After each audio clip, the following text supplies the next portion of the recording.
तो अभी हम डिस्कस करने लगे हैं डाइसैकेराइड। डाइसैकेराइड क्या होते हैं? डाइसैकेराइड ऐसे कार्बोहाइड्रेट होते हैं जो दो मोनोसैकेराइड से मिलके बने होते हैं। मसलन माल्टोज अगर देखें तो ये दो ग्लूकोज से मिलके बना होता है और इसमें अल्फा 1,4 ग्लाइकोसिडिक लिंकेज मौजूद होती है। एसोमाल्टोज जो है ये भी, इसमें अल्फा 1,6 ग्लाइकोसिडिक लिंकेज होती है और ट्रियालोज में 1,1 ग्लाइकोसिडिक लिंकेज होती है। अब माल्टोज और एसोमाल्टोज स्टार्च की हाइड्रोलिसिस के बाद ऑब्टेन होते हैं। इन डाइसैकेराइड के दरमियान जो बॉन्डिंग होती है वो ग्लाइकोसिडिक बॉन्ड होते हैं। दो मोनोसैकेराइड के हाइड्रोक्सिल ग्रुप आपस में मिलते हैं, वाटर रिमूव होता है और ओ ग्लाइकोसिडिक लिंकेज बनती है दो के दरमियान, और इसमें वाटर मूव हो जाता है। तो मोस्ट इम्पोर्टेंट डाइसैकेराइड कौन से हैं? सुक्रोज हैं, ये फ्रूट्स के अंदर मौजूद होता है। लैक्टोज है, मिल्क के अंदर मौजूद होता है। माल्टोज स्टार्च के अंदर मौजूद होती है। ठीक है। इसके अलावा अगर आप ग्लाइकोसिडिक लिंक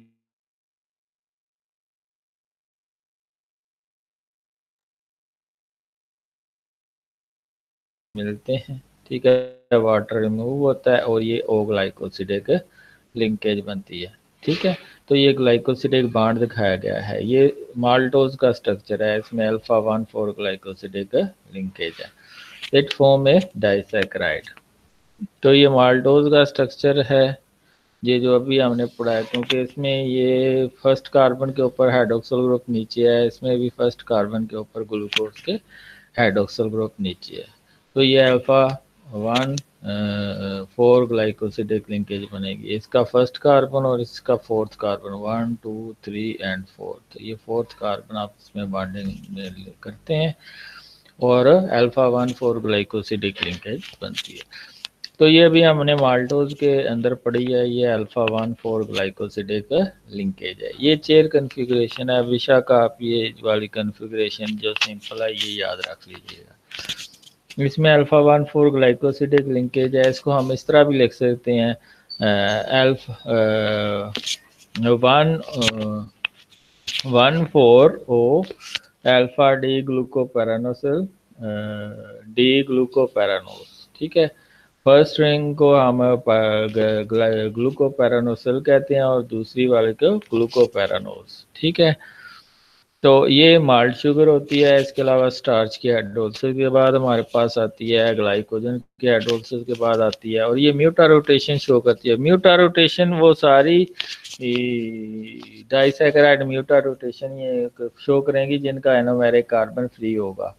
एक तो इसमें बॉन्डिंग में इन्वॉल्व है, ये फर्स्ट कार्बन एक तो बॉन्डिंग में इन्वॉल्व है, दूसरे वाला फ्री है, और इसमें ये बीटा अल्फा में चेंज हो सकती है और अल्फा बीटा में चेंज हो सकती है।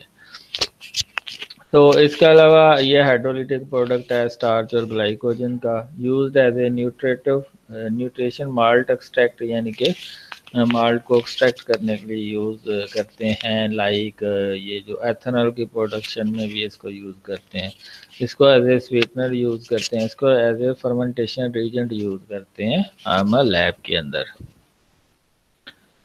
तो लैक्टोज जो है ये मिल्क शुगर है, इसमें एक लैक्टोज होता है दूसरा ग्लूकोज होता है और इसमें बीटा 1,4 ग्लाइकोसिडिक लिंकेज होती है। ठीक है। तो इसको 1,4 ओ बीटा डी लैक्टोपेरानोसिल, क्योंकि पहला रेजिड्यू लैक्टोज का है और दूसरा ग्लूकोज का है, तो डी ग्लूकोपेरानोज। ठीक है। तो इसमें जो ग्लूकोज होगा और जो लैक्टोज होगा, दोनों की कन्फिग्रेशन जो है वो बीटा होगी, यानी कि फर्स्ट कार्बन के ऊपर हाइड्रोक्सिल ग्रुप ऊपर वाली साइड पे होगा। तो इनमें जो बॉन्डिंग बनती है वो बीटा 1,4 ग्लाइकोसिडिक लिंकेज बनती है। उसमें क्या बनती है? Beta 1,4 glycosidic linkage.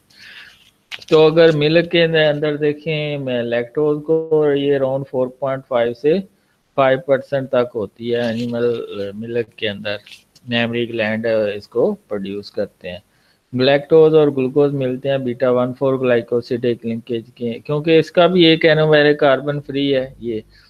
तो ये जिसका एनोमेरिक कार्बन फ्री होता है वो डाइसैकेराइड रिड्यूसिंग डाइसैकेराइड होता है। मसलन पहले हमने माल्टोज पढ़ा है, वो भी रिड्यूसिंग डाइसैकेराइड है, और लैक्टोज पढ़ा है, ये भी रिड्यूसिंग डाइसैकेराइड है। तो ये रिड्यूसिंग है क्योंकि एक फंक्शनल ग्रुप इसका फ्री है, एक एनोमेरिक कार्बन फ्री है। म्यूटा रोटेशन ओसाजोन पॉजिटिव टेस्ट देता है। ओसाजोन में फिनाइल हाइड्राजीन होता है जो कि मोनोसैकेराइड और डाइसैकेराइड को से मिल के क्रिस्टल बनाता है। Used in infant formulation medium for the penicillin production and the diluent in the pharmaceuticals. Lactose जो है वो दूध को दही में भी कन्वर्ट करने में हेल्प आउट करता है, यानी कि माइक्रोब्स को यूज करके, यूजफुल इकोलाई को यूज करके। ठीक है, इसके अलावा ये फार्मास्यूटिकल में यूज होता है। इसके अलावा ये बेबी फूड के अंदर भी यूज होता है। Can be synthesised by lactating memory glands. Lactase deficiency से लैक्टोज इंटॉलरेंस हो जाती है।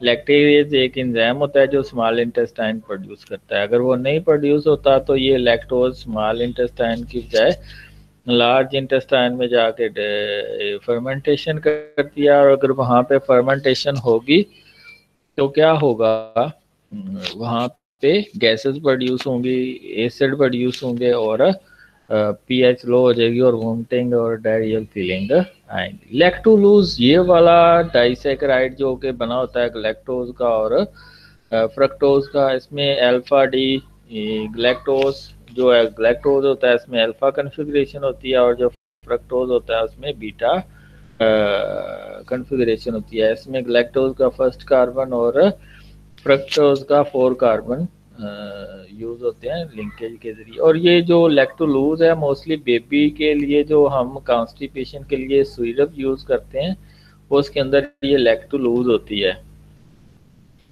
बेबी के अंदर जो हम कॉन्स्टिपेशन के लिए सिरप लेते हैं उसमें मोस्टली लैक्टोलूज होती है।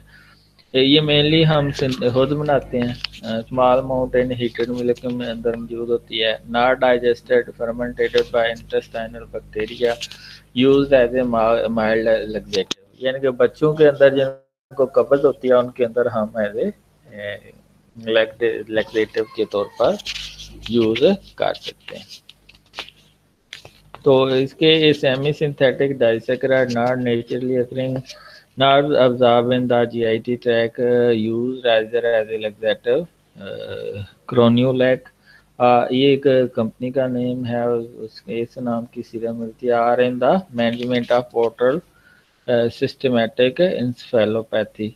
तो इसके अलावा ये metabolised in distal ileum and colon by bacteria to lactic acid, formic acid and acetic acid, और अमोनिया को रिमूव करती है स्मॉल इंटेस्टाइन से, जिसकी वजह से गैसेस कम प्रोड्यूस करते हैं। सुक्रोज ये दूसरा मोस्ट इम्पोर्टेंट डाइसैकेराइड है। ठीक है, इसमें जो लिंकेज पाई जाती है, ग्लूकोज जो है वो अल्फा कन्फिग्रेशन में होता है, और जो फ्रक्टोज होता है वो बीटा कन्फिग्रेशन में, यानी कि ये फर्स्ट कार्बन है और ये सेकंड कार्बन है, इसके ऊपर हाइड्रोक्सिल ग्रुप ऊपर वाली साइड पे होता है। तो इसमें फर्स्ट कार्बन का ग्लूकोज का हाइड्रोक्सिल ग्रुप और इसका सेकंड कार्बन का, दोनों एनोमेरिक कार्बन जो है बॉन्डिंग में इन्वॉल्व है। तो ये नॉन रिड्यूसिंग शुगर है, और ये म्यूटारेशन को शो नहीं करती, और ये नॉन रिड्यूसिंग शुगर है क्योंकि इसमें दोनों एनोमेरिक कार्बन, कीटोन के केस में सेकंड कार्बन और एल्डिहाइड के केस में फर्स्ट कार्बन, दोनों बॉन्डिंग में इन्वॉल्व है, कोई एनोमेरिक कार्बन फ्री नहीं है, तो ये नॉन रिड्यूसिंग शुगर है। तो सुक्रोज के मतलब क्या है कि इसमें एक ग्लूकोज और दूसरा फ्रक्टोज होता है, जिसमें अल्फा 1 बीटा 2 ग्लाइकोसिडिक लिंकेज होती है। ठीक है, नॉन रिड्यूसिंग शुगर है, म्यूटा रोटेशन फॉलो नहीं करती, ओसाजोन इसका पॉजिटिव नहीं होगा, क्योंकि ये नॉन रिड्यूसिंग शुगर है। It is an invert sugar. Invert sugar क्या होती है? ये सुक्रोज है जो इन्वर्ट शुगर है। ये जो सुक्रोज है, ठीक है, ये जब इसकी डाइजेशन नहीं होती, मोनोसैकेराइड में कन्वर्ट नहीं होती, तो ये किस फॉर्म में होती है? ये होती है डेक्स्ट्रोरोटेटरी फॉर्म में। जब इसकी हाइड्रोलिसिस हो जाती है तो फ्रक्टोज की वजह से उसमें लिवो रोटेशन के कैरेक्टरिस्टिक्स ज्यादा हो जाते हैं। तो पहले थी डेक्स्ट्रोरोटेटरी, फिर ये लिवो रोटेटरी हो जाती है, तो इसलिए ऐसे इसको हम इन्वर्ट शुगर भी कहते हैं। ठीक है, तो ये पहले डेक्स्ट्रो रोटेटरी होती है और रोटेशन शो करती है हाइड्रोलिसिस से पहले 62.5, ठीक है। लेकिन जो ही इसकी हाइड्रोलिसिस होती है तो ये फ्रक्टोज की वजह से लीवर रोटेशन ज़्यादा शो करती है, ठीक है। इस फिनोमेना को हम इन्वर्जन कहते हैं और शुगर को इन्वर्ट शुगर कहते हैं। और शुगर को हम कौन सी शुगर कहते हैं? इन्वर्ट शुगर कहते हैं। डाइजेस्टेड इन इंटेस्टाइन बाय सक्रेज, ये सक्रेज एंजाइम रिलीज होता है स्मॉल इंटेस्टाइन से और वहाँ पे। इसके अलावा it is not digested parenterally, it is given excreted in the urine, यानी कि अगर आप इसको इंजेक्शन के थ्रू देंगे तो ये डाइजेस्ट नहीं होगी और ये आस्माटिक प्रेशर को बढ़ाने के लिए मोस्टली यूज होती है ब्लड के। सेलोबायोज, ये इसमें बीटा 1,4 ग्लाइकोसिडिक लिंकेज होती है। इसमें ग्लूकोज के 2 यूनिट होते हैं जो बीटा कन्फिगुरेशन में होते हैं। और सेलोबायोज जो है सेलुलोज के अंदर होती हैं। इसके मैनी यूनिट, बहुत ज़्यादा मिलियंस ट्रिलियंस की अमाउंट में ये यूनिट मौजूद होते हैं नेचर के अंदर, सेलुलोज के अंदर। तो सेलोबायोज एक ऐसा डाइसैकेराइड है जो कि किसके अंदर होता है? सेलुलोज के अंदर। तो इसमें बीटा 1,4 ग्लाइकोसिडिक लिंकेज होती है, ठीक है। दोनों ग्लूकोज के रेजिड्यू होते हैं, लेकिन माल्टोज और इसमें क्या डिफरेंसेस हैं? उसमें बीटा अल्फा 1,4 ग्लाइकोसिडिक लिंकेज है, इसमें बीटा 1,4। दोनों जो रेजिड्यू हैं ग्लूकोज के वो बीटा कन्फिग्रेशन में है, माल्टोज में अल्फा कन्फिग्रेशन में। ये भी म्यूटारोटेशन शो करती है और फ्री फॉर्म में नेचर के अंदर मौजूद नहीं होती, बल्कि ये किस फॉर्म में होती है? ये जो है सेल वॉल के अंदर होती है, सेलुलोज के अंदर होती है। एसोमाल्टोज में अल्फा 1,4 ग्लाइकोसिडिक बॉन्ड होती है और ये स्टार्च और ग्लाइकोजन का यूनिट है। ट्रियालोज, इसमें अल्फा 1,1 ग्लाइकोसिडिक बॉन्ड होते हैं और ये डेक्सट्रिन के अंदर यूज होती है। ओलिगोसैकेराइड वो होते हैं जो 3 से 10 मोनोसैकेराइड यूनिट प्रोड्यूस करते हैं कार्बोहाइड्रेट के अनहाइड्रोलिसिस, ठीक है। ट्राइसैकेराइड में रेफिनोज है, इसमें ग्लूकोज, ग्लैक्टोज और फ्रक्टोज होता है। टेट्रासैकेराइड में स्टैकियोज है, 2 ग्लैक्टोज, ग्लूकोज और फ्रक्टोज। पेंटासैकेराइड में वर्बेस्कोस है, इसमें 3 ग्लैक्टोज, 1 ग्लूकोज, 1 फ्रक्टोज होता है। हेक्सासैकेराइड में एजिगोस है, इसमें 4 ग्लैक्टोज, 1 ग्लूकोज और 1 ही फ्रक्टोज होता है।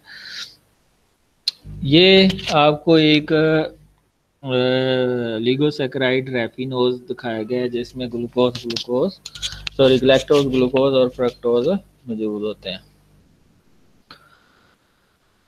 ये स्टैकियोज है जिसमें ग्लैक्टोज, ग्लूकोज और फ्रक्टोज मौजूद होते हैं, ठीक है। ये स्ट्रक्चर ऑफ ओलिगोस्टैकियोज का स्ट्रक्चर है, ठीक है। तो ये डिफरेंट हमारे पास, और ये जो ओलिगोसैकेराइड हैं ये बड़े इंपॉर्टेंट हैं। किस लिहाज से इंपॉर्टेंट हैं? ये ग्लाइकोलिपिड बनाते हैं और ग्लाइकोप्रोटीन बनाते हैं और सेल टू सेल रिकग्निशन में हेल्प आउट करते हैं। सेल सरफेस रिसेप्टर ओलिगोसैकेराइड और प्रोटीन के बने होते हैं, ग्लाइकोप्रोटीन के बने होते हैं। तो मोस्टली जो ग्लाइकोप्रोटीन होते हैं उनमें जो कार्बोहाइड्रेट पोर्शन होता है वो किसका होता है?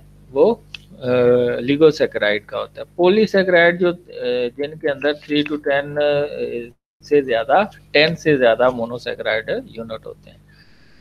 इसमें जो हमारे ब्लड के अंदर ग्लूकोज है वो उसको सर्कुलेटरी कार्बोहाइड्रेट कहते हैं। ब्रेन और एथ्रोसाइट के लिए मेजर एनर्जी का जरिया है। तो ये कार्बोहाइड्रेट हम कहाँ से लेते हैं? डाइट से लेते हैं। तो डाइट के अंदर स्टार्च होता है, स्टार्च डाइजेस्ट होकर ग्लूकोज देता है। इसी तरह ग्लाइकोजन, जब स्टार्विंग कंडीशन होती है तो ग्लाइकोजन भी डाइजेस्ट होकर हमें ग्लूकोज देता है। ग्लूकोन्यूजेंसिस क्या होता है कि जब ग्लूकोज की कमी होती है बॉडी के अंदर तो फिर नॉन कार्बोहाइड्रेट सोर्सेज से ग्लूकोज बनती है, ठीक है। ये इनको पॉलीसैकेराइड को डिस्कस करते हैं। अब सबसे मोस्ट इम्पोर्टेंट है स्टार्च। स्टार्च में 2 यूनिट होते हैं, इसको ग्लूकैन भी कहते हैं, ग्लूकोसैन भी कहते हैं, ठीक है। Found in serial, potato, legume. इसके अंदर 2 यूनिट होते हैं, एक माइलोज के और दूसरा माइलोपेक्टिन के। एक इसके अंदर यूनिट होता है माइलोज का और दूसरा माइलोपेक्टिन का, ठीक है। यहाँ तक किसी का कोई क्वेश्चन है तो बता सकते हैं, ठीक है। यहाँ तक किसी का कोई क्वेश्चन है तो पूछ सकते हैं आप।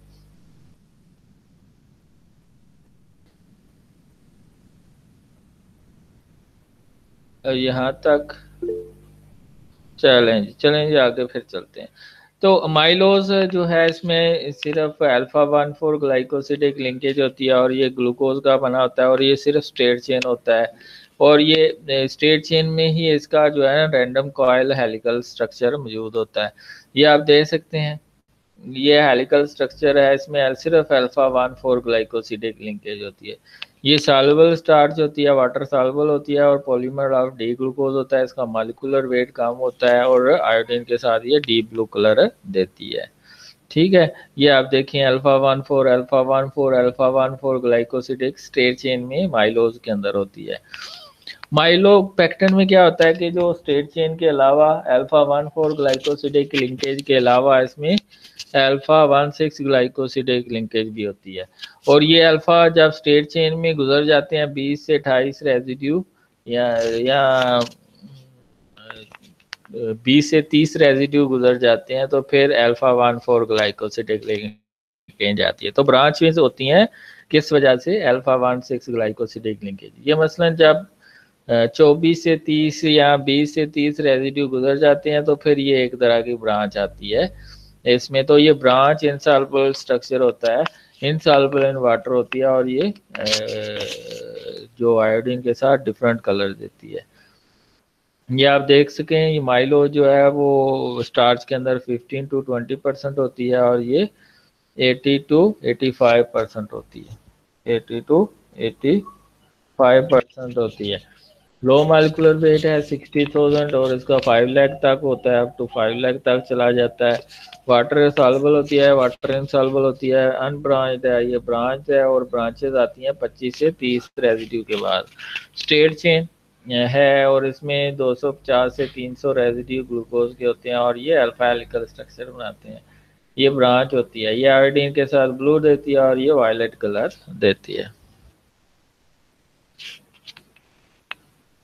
ये हेलिकल स्ट्रक्चर के अंदर आयोडीन अब्जॉर्ब हो जाती है और ब्लू कलर देती है स्टार्च को। स्ट्रक्चर ऑफ ग्लाइकोजन, अब ग्लाइकोजन का स्ट्रक्चर बिल्कुल सिमिलर है माइलोपेक्टिन की तरह।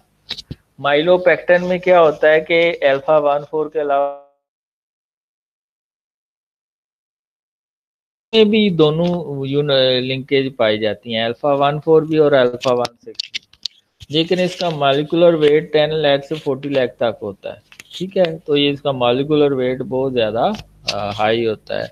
इसको हम एनिमल स्टार्च क्यों कहते हैं? क्योंकि इसका स्ट्रक्चर सिमिलर है माइलोपेक्टिन यूनिट ऑफ स्टार्च के। और इसमें जो ब्रांचेज आती हैं वो उसमें तो 25 से 30 रेजिड्यू आती हैं या 20 से 30 रेजिड्यू, इसमें 12 से 18 रेजिड्यू के बाद अल्फा 1,6 ग्लाइकोसिडेक लिंकेज आती है और ये हाईली ब्रांच स्ट्रक्चर होता है। और इस क्यों हाईली ब्रांच स्ट्रक्चर होता है? क्योंकि ग्लूकोज जल्दी चाहिए होता है बॉडी को और फिर वो ब्रांचेस से उतर जाता है ग्लाइकोजन फास्फोराइलेज एंजाइम की मौजूदगी में। इसके अलावा एनर्जी स्टोरेज इन ये जो ग्लाइकोजन है स्टोर होता है लीवर के अंदर मेनली और कुछ पोर्शन उसका लीवर के अंदर स्टोर होता है और ब्लड का सोर्स है ये वाला ग्लाइकोजन। ये आप देखें हाईली ब्रांच स्ट्रक्चर है तो ब्रांचेस से ग्लूकोज उतरता है और ब्लड में शामिल होता है जब स्टार्विंग कंडीशन होती है। तो मैंने यही बताया कि बिल्कुल स्ट्रक्चर सिमिलर है स्टार्च के माइलोपेक्टिन की तरह। इसमें भी अल्फा 1,4 और अल्फा 1,6 ग्लाइकोसिडिक रेजिड्यू लिंकेज होती है, लेकिन ये आयोडीन के साथ रेडिश ब्राउन कलर देती है। आयोडीन के साथ कौन सा कलर देती है? रेडिश ब्राउन कलर देती है ये जो आपकी ग्लाइकोजन है। तो इसमें ये आप देखें अल्फा 1,4 जा, लेकिन जब ये 12 से 18 रेजिड्यू गुजर जाते हैं तो फिर इसमें अल्फा 1,6 ग्लाइकोसिडिक लिंकेज आती है। ठीक है, तो ये इसकी अल्फा 1,6 ग्लाइकोसिडिक लिंकेज है। ये आप देख सकते हैं इसमें अल्फा 1,6 ग्लाइकोसिडिक लिंकेज है। फंक्शन ऑफ ग्लाइकोजन क्या है? ये जो ग्लाइकोजन है वो लिवर और स्केलेटन टिश्यू के अंदर स्टोर होती है।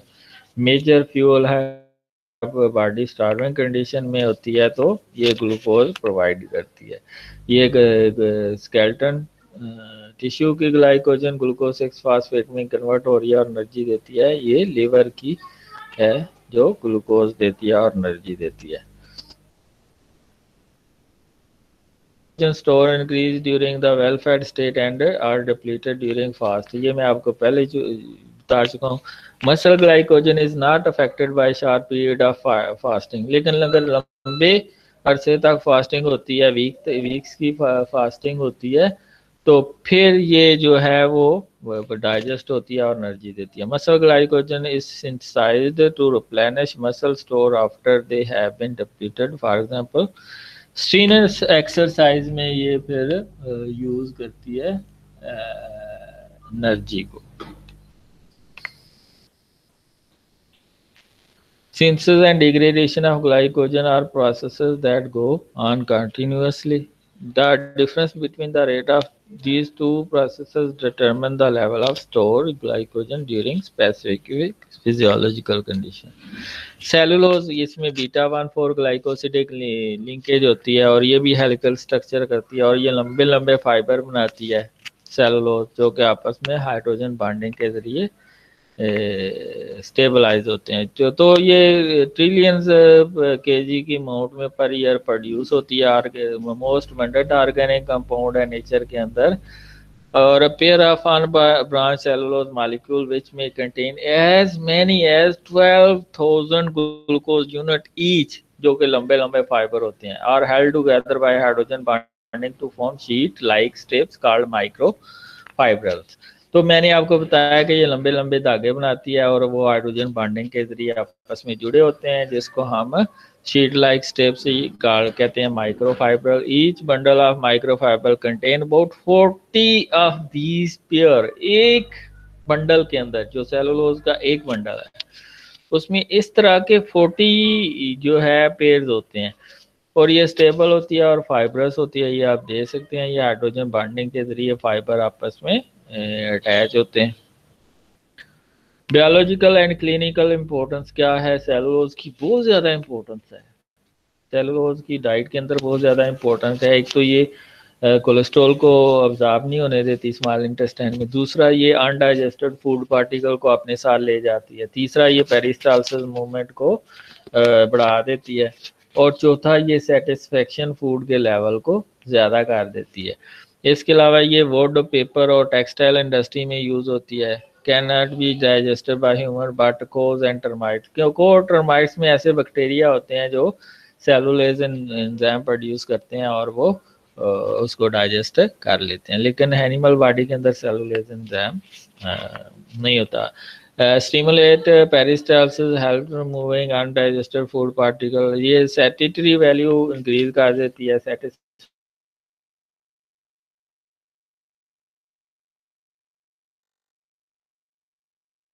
क्यों खानी चाहिए?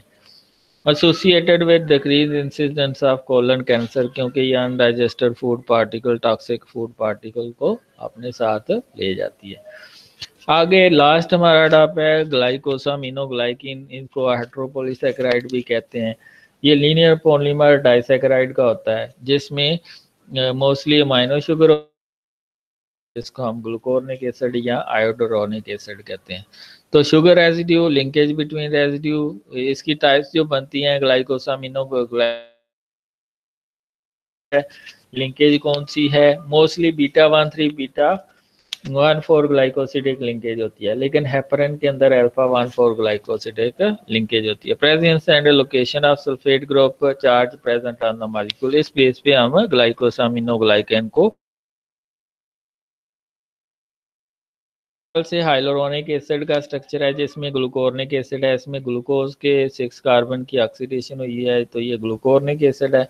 और दूसरा जो स्ट्रक्चर है वो एन-एसिटाइल ग्लूकोसामीन है। इसमें भी एक डाइसैकेराइड में बीटा 1,3 होती है, दूसरा जो अगला होता है उसमें beta 1,4 beta 1,3 beta 1,4 beta 1,3 beta 1,4 glycosidic linkage होती है। और ये सब इसी तरह आगे जाते हैं। तो कौन कौन से इसमें हो सकते हैं? इसमें ग्लूकोर्निक एसिड हो सकता है, आइड्रोनिक एसिड। ये अगर कार्बोक्सिलिक ग्रुप नीचे आ जाए तो ये इसको हम यहाँ एन-एसिटाइल ग्लूकोसामीन होता है। तो इम्पोर्टेंट कौन से हैं इसमें? हेपरिन बहुत ज़्यादा इम्पोर्टेंट है। इसके अलावा ये जो आपका हाइलोरोनिक एसिड है ये बड़ा इम्पोर्टेंट है एग्जाम पॉइंट ऑफ व्यू से। तो अगर आप देखें तो ये नेगेटिवली चार्ज क्यों होते हैं ये ग्लाइकोसामिनोग्लाइकेन? ये एसिड की वजह से, या ये जो ग्लूकोसामीन होता है या एन-एसिटाइल ग्लूकोसामीन या गैलेक्टोसामीन है, इसके ऊपर सल्फेट ग्रुप लगे होते हैं जिसकी वजह से इसके ऊपर नेगेटिव चार्ज होता है। ठीक है, तो ये नेगेटिव चार्ज जो है वो रिपेल करता है और इसको स्लिपरी नेचर देता है। ठीक है, स्ट्रांगली हाइड्रोफिलिक क्योंकि ये इनके ऊपर नेगेटिव चार्ज होता है, occupy huge volume of water as compared to mass. इसके लिए ये ऑस्मोटिक प्रेशर जो टिश्यू का है उसको इंक्रीज करने में हेल्प आउट करते हैं। चार्ज की वजह से वाटर मॉलिक्यूल इसके ऊपर लगे होते हैं और ऑस्मोटिक प्रेशर इंक्रीज करते हैं सेल का। तो सबसे इम्पोर्टेंट है hyaluronic acid. Hyaluronic acid ester glycosaminoglycan है। इसके अंदर मोस्ट इम्पोर्टेंट बात ये है कि इसके अंदर सल्फेट ग्रुप्स नहीं होते और ये इसमें एन-एसिटाइल ग्लूकोसामीन और ग्लूकोर्निक एसिड होता है और बीटा 1,3 और बीटा 1,4 ग्लाइकोसिडेक लिंकेज के जरिए जुड़े होते हैं। इसके अलावा इसको सबसे पहले विट्रस ह्यूमर ऑफ आई के अंदर से रिमूव किया गया। Present in nodules and hemolytic streptococci के अंदर मौजूद होता है। इसके अलावा अगर आप देखें तो इसमें ये beta 1,3 beta 1,4 beta 1,3 beta 1,4 glycosidic linkage बनती है। ठीक है, और ये प्रोटीन के साथ मिलके ग्लाइको प्रोटीन भी बनाता है। Reserve as a lubricant and shock absorber. ये जॉइंट्स के अंदर भी मौजूद होता है, स्नावियल फ्लूइड के अंदर भी मौजूद होता है। जॉइंट्स के अंदर जो फ्लूइड होता है उसको स्नावियल फ्लूइड कहते हैं। तो इसके लिए ये वहाँ पे लुब्रिकेंट का काम करता है और शॉक से बचाता है बॉडी को, वजन को बर्दाश्त करता है। इसके अलावा ये विट्रस ह्यूमराई में लुब्रिकेशन का काम करता है, अम्बिलिकल कॉर्ड में लुब्रिकेशन का काम करता है।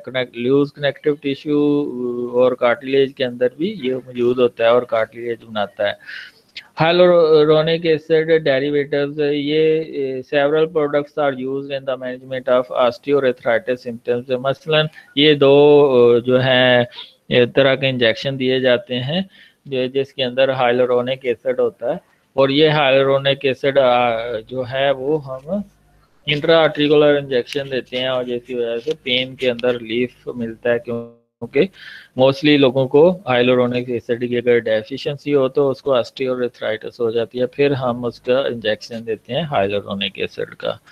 इसके अलावा जो आंखों के ऑपरेशन होते हैं, रेटिनल ट्रांसप्लांटेशन होती है, लेंस की इम्प्लांटेशन होती है, उसमें हाइलोरोनिक एसिड यूज होता है। इसके अलावा जेल लाइक सब्सटेंस है कनेक्टिव टिश्यू का मेसेनकाइमा एंजाइम जो है ये रिलीज करते हैं बैक्टीरिया ताकि ये डीप टिश्यू तक पेनिट्रेशन है हासिल कर सकें। तो हाइलोरोनिडेज एंजाइम को हम स्प्रेडिंग फैक्टर भी कहते हैं क्योंकि ये विस्कोसिटी जो होती है हाइलोरोनिक एसिड की इसको कम कर देते हैं, जिसकी वजह से बैक्टीरियल की जो पेनिट्रेशन है टिश्यू तक वो डीप, इसलिए इसको हम स्प्रेडिंग फैक्टर भी कहते हैं। इसके अलावा जो एग के ऊपर हाइलोरोनिक एसिड की लेयर होती है उसको रिमूव करने के लिए जो स्पर्मेटोजोआ होता है उसके अंदर हाइलोरोनिक एसिड हाइलोरोनिडेज एंजाइम जो होता है वो हाइलोरोनिक एसिड की लेयर को एग के ऊपर रिमूव करता है और स्पर्म की पेनिट्रेशन टुवर्ड्स एग बढ़ा देता है। दूसरा मोस्ट इम्पोर्टेंट हेटेरोपॉलीसैकेराइड है वो है हेपरिन। हेपरिन के अंदर ग्लूकोसामीन होता है और ग्लूकोर्निक एसिड होता है प्लस हाइड्रोनिक एसिड होता है और इसमें अल्फा 1,4 ग्लाइकोसिडिक लिंकेज होती है। ठीक है, अब ये फर्क क्या है? 90% चांसेस होते हैं कि ग्लूकोर हाइड्रोनिक एसिड मौजूद हो हेपरिन के अंदर, 10% चांसेस हैं कि इसके अंदर ग्लूकोर्निक एसिड हो। यानी कि 90% जो हेपरिन के मालिक्यूल हमारी बॉडी के अंदर मौजूद होते हैं उनमें होता है हाइड्रोनिक एसिड और 10% में ये वाला ग्लूकोर्निक एसिड होता है। और इसकी खास क्या बात है, ये ग्लूकोसामीन के सेकंड और 6 कार्बन के ऊपर सल्फेट ग्रुप लगा होता है और ग्लूकोनिक एसिड के और या आयोडोनिक एसिड के सेकंड कार्बन के ऊपर सल्फेट ग्रुप लगा होता है। तो ये हाईली सल्फेटेड जो हेट्रोपोलीसैकेराइड है, ठीक है। इसमें एक ग्लूकोसामीन होता है और दूसरा ग्लूकोनिक एसिड या हाइड्रोनिक एसिड। असल में जो एपिमरेज एंजाइम होता है वो इस ग्लूकोनिक एसिड को हाइड्रोनिक एसिड में कन्वर्ट कर देता है, ये कार्बोक्सिलिक ग्रुप नीचे आ जाता है। तो ये दूसरे गैस के अलावा ये एक्स्ट्रा सेलुलर कंपोनेंट है, परन जो है ब्लड के अंदर भी मौजूद होता है, मास्ट सेल भी प्रोड्यूस करते हैं, लाइन आर्टरीज के अंदर भी मौजूद होता है, लीवर लंग्स और स्किन के अंदर मौजूद होता है और एंटीकोगुलेंट का काम करता है। हेपरेटिन सल्फेट इस हेपरिन की तरह का है, लेकिन ये लो मॉलिक्यूलर वेट है, इसमें सल्फेट ग्रुप कम होते हैं, ठीक है। इसमें सल्फेट ग्रुप और इसमें ज्यादातर एन एसिटाइल ग्लूकोसामीन होता है, ठीक है। Extra cellular GAG found in the basement membrane as a ubiquitous component of the cell surface. ये हमारे पास न्यूट्रल हेट्रोपोलीसैकेराइड हैं जिनके ऊपर चार्ज नहीं होता, लाइक जो बैक्टीरिया का कैप्सूल बना होता है वो न्यूट्रल हेट्रोपोलीसैकेराइड का बना होता है। इसी तरह जो ब्लड ग्रुप के ऊपर एंटीजन होते हैं वो जो है न्यूट्रल हेट्रोपोलीसैकेराइड के बने होते हैं।